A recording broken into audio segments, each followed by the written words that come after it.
The Sympathizer has finally concluded, and here is the ending of the critically acclaimed HBO miniseries, explained.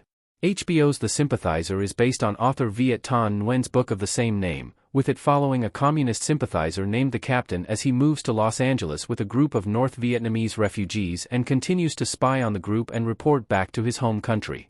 The Sympathizer was met with fantastic reviews upon its release, and now that the Tense War series has concluded, here's what the ending of The Sympathizer actually means.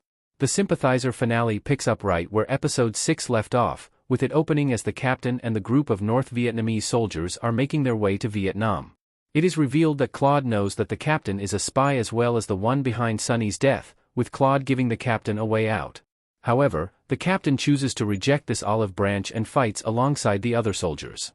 Things go poorly and the Captain and Bon are the only survivors, with them being transported to a re-education camp and having to figure out how to escape.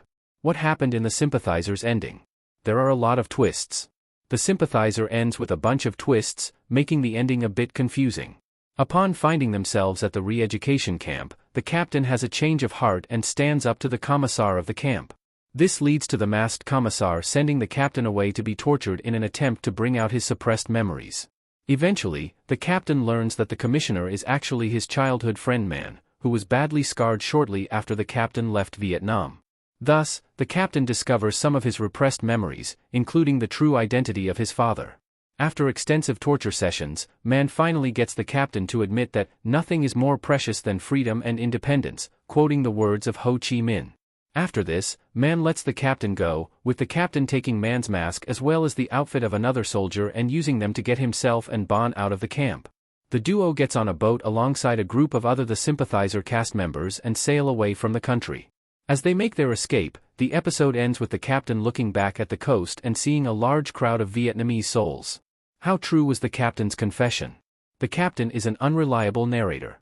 Throughout The Sympathizer, a confession made by the Captain is used as a framing device, with the series constantly cutting back to his time at the re-education camp. However, the series finale revealed that the Captain may have been an unreliable narrator.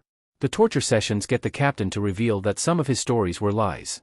For example, rather than stepping up and attempting to save a woman who was being tortured by having a Coke bottle shoved down her throat, it turns out that in reality, the Captain sat by as she was sexually assaulted with the bottle. This calls into question some of the other details of the Captain's confession, with his portrayal of the Vietnamese re-education camp even being questioned by the re-educator.